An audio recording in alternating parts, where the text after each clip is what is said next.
Hi guys, I'm Shmee, hello and welcome back to the channel where today you join me to drive the Aston Martin 177 Q Series. We are in the desert outside of Dubai and VIP Motors have very kindly sent the car over on a transporter for me to have an opportunity to get behind the wheel of the Q Series 177. They only made 7 of them in total out of the already limited run of 77 177s, and that one is about to be unloaded for me to experience what it's like.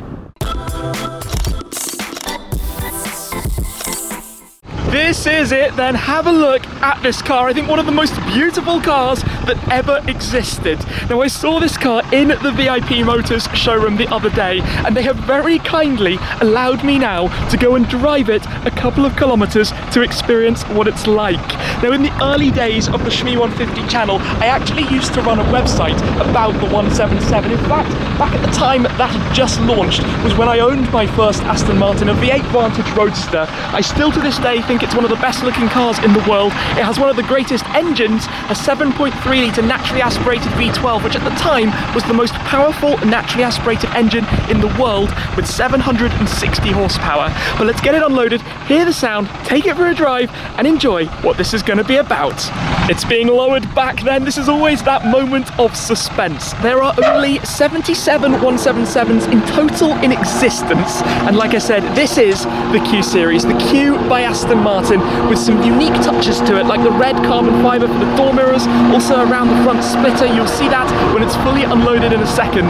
But basically, you've got a 6-speed semi-automated gearbox, a gigantic V12, it's all rear-wheel drive, 750 horsepower, 760 newton meters, top speed about 220 miles an hour, just over 350 kilometers per hour, and it will get there reasonably quickly, 3.5 seconds or so. But to me, this car is about the looks, what it looks like. It is the most stunningly proportioned car ever. They used the golden ratio in the design of it, and you can just see that elongated GT-like front end, housing that front mid-engine, and just, I mean, there are so many details. For example, through the rear window, you can see the suspension components.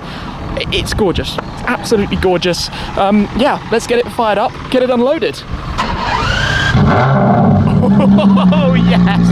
Listen to that bark. You've got quad exhaust tailpipes integrated into the diffuser. It sounds so good. Just around the front, I mean, iconic Aston Martin front grille with the horizontal slats all across it, but you have those extra large pieces around towards the wings, full carbon fibre body, and some fun facts about this. For example, look at the door mirror arms integrated into the body itself. Now the 177 was first introduced back at the Paris Motor Show 2008 when it was teased under a cloak almost, a Savile Row suit kind of appearance. It was then released properly at the Geneva Motor Show 2009. Cars were delivered in 2010, 2011, but as you hear, it is all about the gearbox. I'm interested to see what that's going to be like to experience myself right now. And yeah, look at this thing, look at that red around back here we've got the spoiler that lifts when you drive it up to some speed. It's beautiful, and in a second I'm gonna get to drive it and I cannot wait. How awesome is this actually? The sun is now setting out here, out of town, and thanks to VIP Motors, I'm now going to jump on board because it is time to take this for a little drive. The Q Series, the Q badge, just there inside that small window at the back. The red interior contrasting against the dark metallic grey paintwork of this car, matching with the red brake calipers. But here we are. This is very special. We've got the ECU, the emotional control unit, like with some other Aston Martin models, that goes just here inside. This is where we can fire it back into life. Oh, it's so good. These are your controls: reverse, neutral drive, your sport mode selector, fan speed. I'm just going to turn that down. The screen that flips out, much actually smaller, narrower display than some of the other Aston models. You can cycle through that to go through the different modes. This is, yeah, I've got a lot actually to learn about this car. Vehicle status, power meter, track use only. Well, we're not on the track right now, that's for sure, but nonetheless.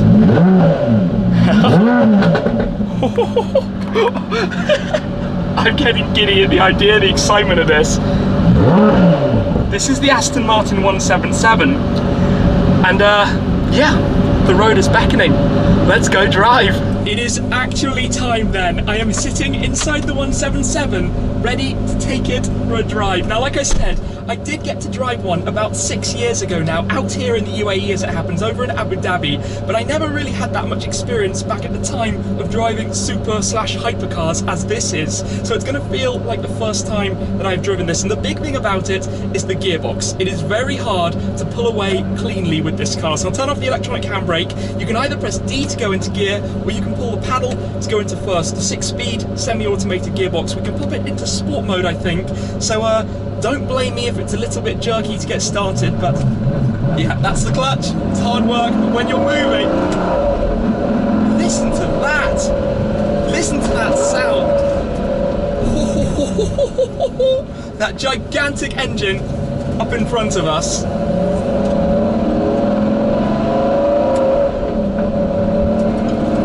I'm almost speechless.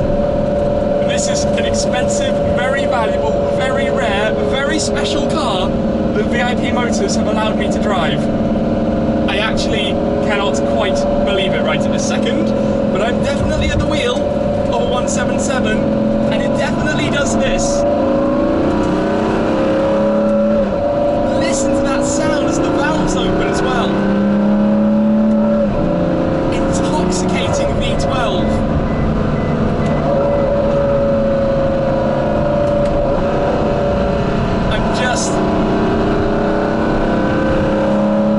So you do have to fluctuate the throttle in order to keep the shifts being smooth. If you just upshift, keeping your foot exactly where it is on the right pedal, then you get a bit of a lurch out of it, and that's what this car was always about. It had this gearbox because it was lightweight, and that ultimately was the aim, partly I would say, of the car. I don't think overall it is that light. It's 1,630 kilos, so they didn't quite make the target of 1,500, but that sound. Bump, and I'm going to be very careful of that expensive Q Series front end that this car has. There we go. But once you pulled away and you've got some temperature into it, it's actually reasonably smooth and easy in the way it goes about it.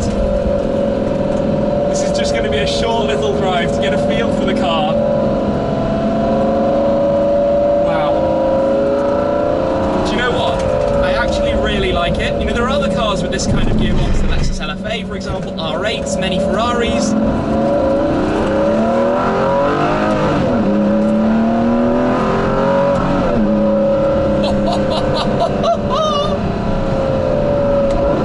In a way, it's a bit like my Vanquish, that Aston Martin V12. That was a 5.9 V12, not a 7.3 like this thing has, a gigantic engine up front.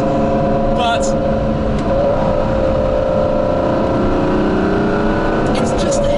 sound. So that's in sport mode. Let's just pop it into normal, into drive. I think it'll automatically go up into 6th gear. Yeah, there we go. And it's a gentle, leisurely cruise. Just like any normal car, as you would expect. But that's no fun. And given I don't have long to drive this, let's go sport, go manual. Wow. Just wow. The seat controls are electronic. They're just down here on the central tunnel, like in many Aston Martin models, to be honest. But for experience, like alone, this is pretty spectacular right now. To actually be driving in this car at sunset here in Dubai. Of course, you can hear some of the sand on the road. It's much easier when you don't have to come to a standstill.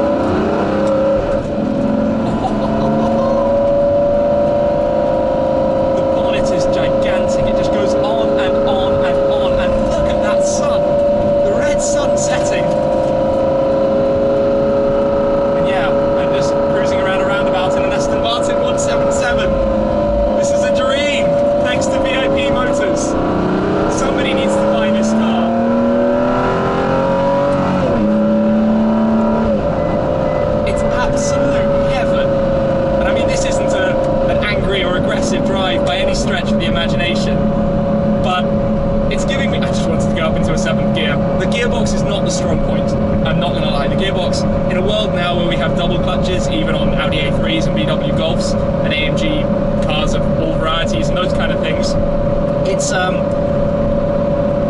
lacking. It's a little bit left behind, but I don't think that's what you go for this car for. And there have been a few of them actually that have been tracked.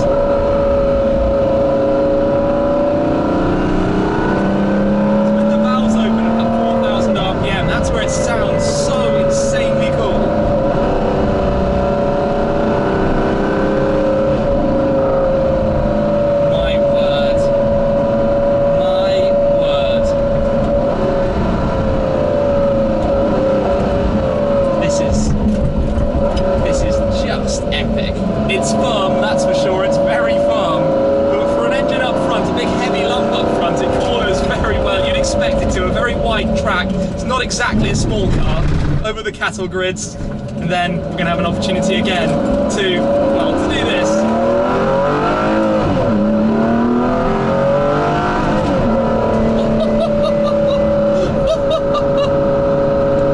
Oh, this is a dream. This is an absolute dream. I love it. I really love it. Do you know what? I got into the car thinking, as you probably heard me, preemptively apologising for the gearbox. But when you're moving, it doesn't matter. Stop-start around town would be horrible. But when you're moving, it's actually really good because it gives you some engagement and some experience from the fact that you're interacting with it with your right foot, despite it obviously not being a manual.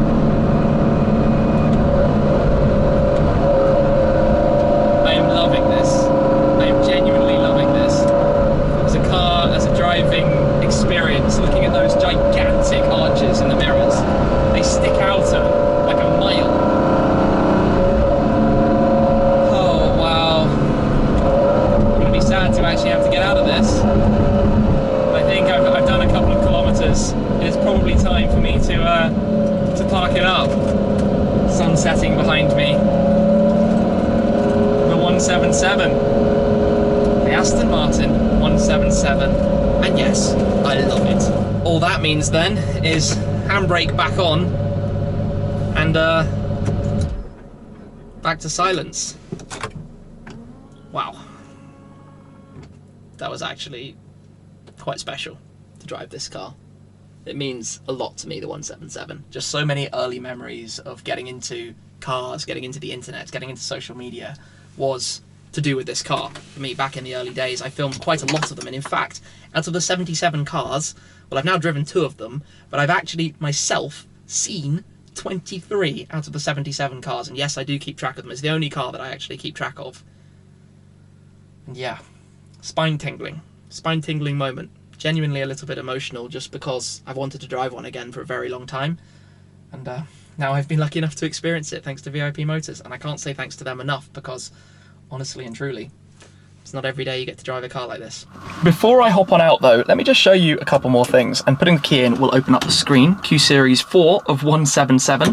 Put that in, I think it will open up in just a second. Oh, maybe it needs to be started up to get the screen to open up, or maybe I can just press the power button and it will open. There we go, which is really cool. 177 display. I mean, just look at this, just look at this. This is all the infotainment, this is the waterfall dashboard, this carbon fibre to the central point. I mean, this was, you know, 10 years ago almost. Having carbon fibre there, your climate controls, all beautifully finished. Everything that you can touch in here is all really, really, really nice. The kind of haptic buttons you have, those are your seat controls that I mentioned, just in here on the central tunnel, but all the leathers, all the materials. They introduced this squared off steering wheel for the car. You've got the full carbon fibre door cards, that's the door handle. Just have a look at that, have a look at all of the gorgeous carbon fibre that it has. The Aston Martin traditional style dashboard with the inverted rev counter that goes all the way backwards up towards the top. And you know what, in fact, let's just pop the key out. Let's just cheekily start this up one more time. It's such a good sound. We are very low on fuel though. That sound.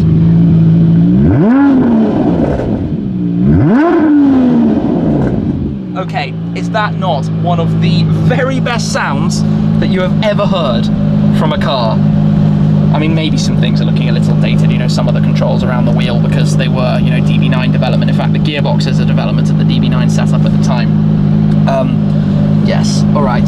I mean, actually, just look backwards, look at this. More exposed carbon for the bulkhead, the suspension components running back there. And yes, there's not very much by way of a luggage storage. In fact, it's just that little pouch that you can see at the very back. Tiny, tiny, tiny amount of space that you actually have back there. But yes, let's actually just come around because I want to open up the bonnet so we can go have a look at the power plant. After all, 7.3 litres. It is a pretty special thing that this car has up front.